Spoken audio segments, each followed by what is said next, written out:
Hola, te vamos a presentar el primer capítulo del podcast. ¿Cómo preparar tu plan de estudios en España y que todo te salga bien? Honnêtement, t'as compris quelque chose à cette phrase? Oui, non, bof. Bon, quoi qu'il arrive, on a des choses à se dire et c'est à tête reposée.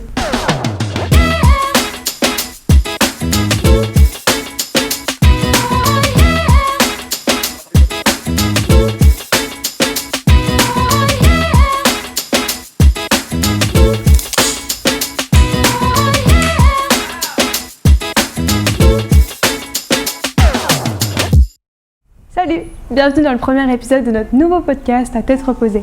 Je m'appelle Emma et il y a quelques années, j'ai décidé de partir faire mes études de journalisme en Espagne. La meilleure décision de ma vie, mais pas la plus facile. Voilà 3 ans après, avec France Espagne Éducation, pour partager mes conseils et mes expériences. Avant de partir, on est tous plein de doutes. Et c'est normal. Je me suis posé tellement de questions le jour de mon départ. J'étais assise dans l'avion et je me disais j'ai fait le bon choix, je vais y arriver. Ça va vraiment me plaire? Est-ce que la langue elle va pas me bloquer? Comment je vais me trouver des amis? Est-ce que je vais réussir mon projet? Et alors j'ai fait comme toi. J'ai essayé de me renseigner, j'ai écouté pas mal de témoignages de personnes qui étaient déjà parties et qui avaient déjà vécu les choses et j'ai essayé de m'en inspirer. T'as peut-être fait comme moi, certains commentaires t'ont sûrement enthousiasmé, mais d'autres t'ont carrément démoralisé. Si je pouvais te donner un conseil, moi, sur mon expérience à moi, c'est que pour réussir dans tes études, en plus de la patience et la persévérance dans les cours, c'est primordial, il est vraiment important que tu prennes le temps de perfectionner ton espagnol. Je sais que tu as dû en entendre parler des milliers de fois et je sais à quel point ça peut être pénible, mais je t'assure que sans ça, tu auras beaucoup de mal à mener à bien ton projet. Pour que tu comprennes au mieux tes cours et que tu puisses passer tes examens sans problème, tu auras besoin d'un bon niveau de langue. Moi, tous les ans, j'ai quelques rattrapages à faire et en grande partie à cause de la barrière de la langue. Et pourtant, je suis partie avec un niveau B2C1. Alors imagine avec un niveau inférieur. C'est pour ça qu'il est important de ne pas se laisser aller et de partir en ayant un bon bagage linguistique. Pour ça, je te propose de suivre 3 étapes. Premièrement, commence par connaître ton niveau d'espagnol afin de pouvoir t'inscrire dans une école de langue au niveau qui te correspond. Ensuite, ce que moi j'ai fait et ce qui me semble être le plus important, c'est certifier ton niveau de langue. Parce que la grande majorité des écoles te le demanderont afin de pouvoir valider l'admission. Et enfin, faire un semestre ou une année de césure pour partir en Espagne, c'est, je pense, une des meilleures choses à faire pour apprendre en s'amusant et en s'imprégnant vraiment de la langue espagnole. De mon côté, j'ai préféré partir en ayant pris des cours dans un institut pendant une année. Comme ça, je partais plus sereine, avec des diplômes en poche. Et honnêtement, ça m'a vraiment servi. Le fait de prendre des cours, ça m'a permis d'avoir une aisance à l'oral, une confiance en moi et surtout, j'ai réussi à avoir de bonnes notes, là où j'aurais certainement eu des grandes difficultés. Quel avantage j'ai à aller prendre des cours? Est-ce qu'avec un niveau A2, je peux obtenir un niveau B1 en fin d'année? Pour répondre à toutes ces questions, j'ai rencontré Laetitia et Maïté, responsables pédagogiques et enseignantes au Club des langues à Anglet. Je te propose un extrait. Quel conseil que tu pourrais donner à un étudiant qui aimerait préparer son projet d'études pour partir en Espagne?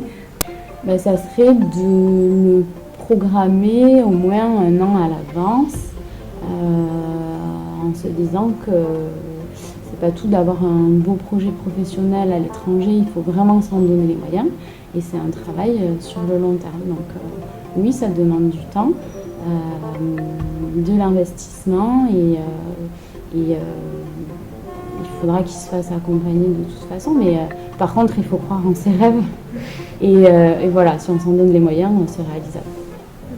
Vous pensez qu'un élève ayant un niveau A2 par exemple pourrait à la fin de l'année avoir un niveau B1 voire B2 ou est-ce que c'est vraiment impossible?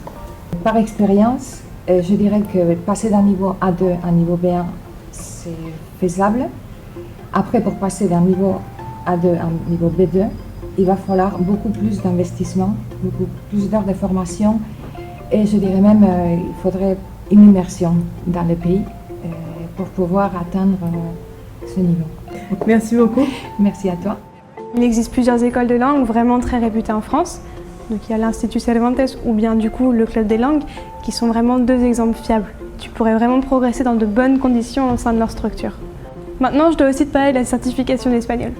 Je pense que c'est en grande partie grâce à la certification que j'ai pu rentrer dans les écoles qui me plaisaient.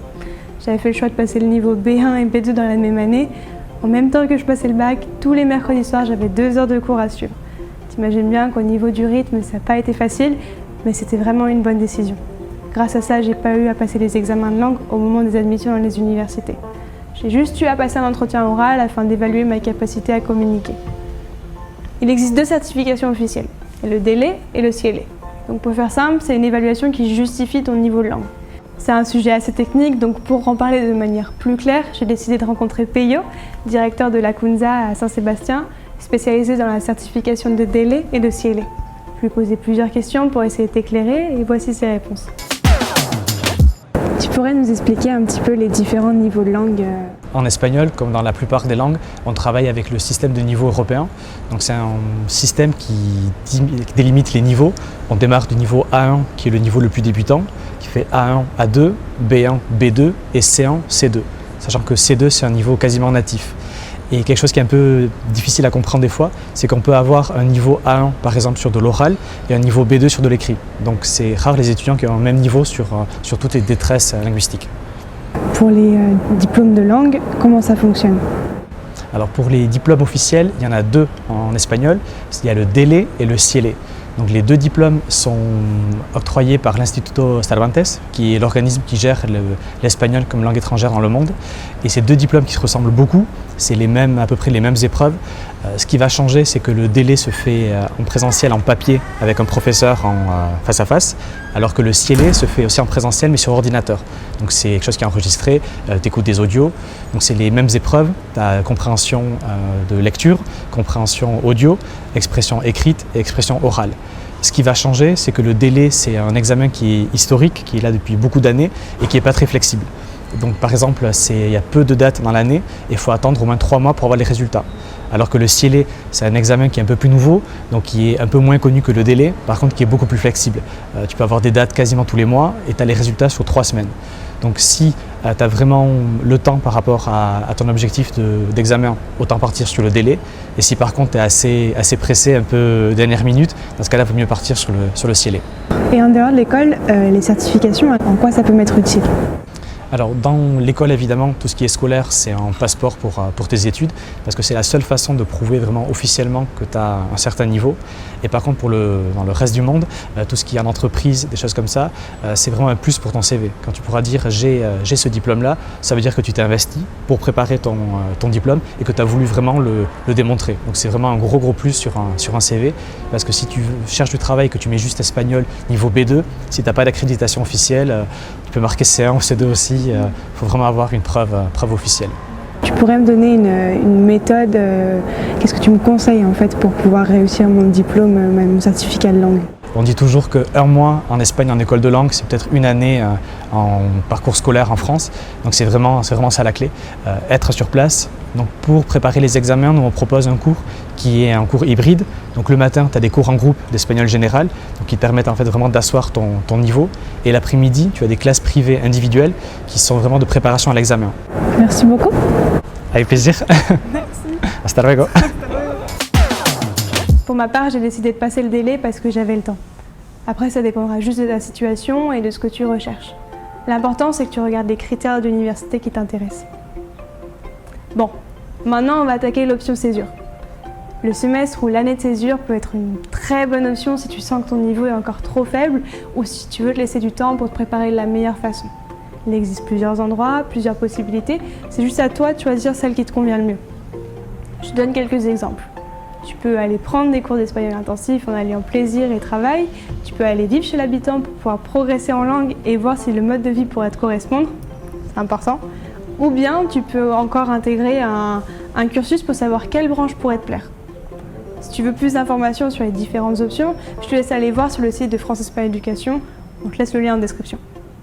Tu en as peut-être déjà entendu parler, mais il existe la possibilité de passer le cursus en anglais ou en français. Ça dépendra surtout de ce que tu vas étudier et ce que tu recherches. Si tu veux faire une école de commerce ou une école d'architecture par exemple, ça pourrait être une très bonne option pour toi parce que ça te donnera une dimension beaucoup plus internationale à ton diplôme. Par contre, pour les études de santé, du style kiné, vétérinaire, dentaire, c'est pas vraiment la meilleure idée. Pourquoi? Parce que l'école t'obligera à avoir un bon niveau d'espagnol à court ou moyen terme. Parce que pour pouvoir aller soigner des patients, tu seras obligé d'avoir un dialogue avec eux. Ensuite, la qualité des cours donnés par les professeurs espagnols en anglais ou en français sera moindre. Après, toutes les choses s'entendent, mais moi, mon conseil reste quand même d'étudier en espagnol. Ça permettra de rencontrer plus d'Espagnols, d'intégrer à la culture et d'être vraiment à l'aise dans la vie quotidienne. Donc tu l'as compris, la langue est vraiment super importante pour réussir tes années sans avoir de grosses difficultés. Prends juste le temps de savoir ce que tu recherches, prends le temps de peser les pour et les contre et regarde ce qui pourrait être le plus utile. N'oublie pas que l'important c'est de profiter de ces années parce qu'on dit souvent que c'est les meilleures. Sur ces belles paroles, je te souhaite de réussir ton projet en espérant que tous ces conseils te permettent d'arriver plus serein. Si tu as une question plus précise, n'hésite pas à aller consulter le site de France Espagne Éducation qui regorge d'informations. Voilà, c'est fini. Quant à nous, on se retrouve pour le prochain épisode de ce podcast qui, je l'espère, t'a plu et on se dit à très vite. Hasta luego.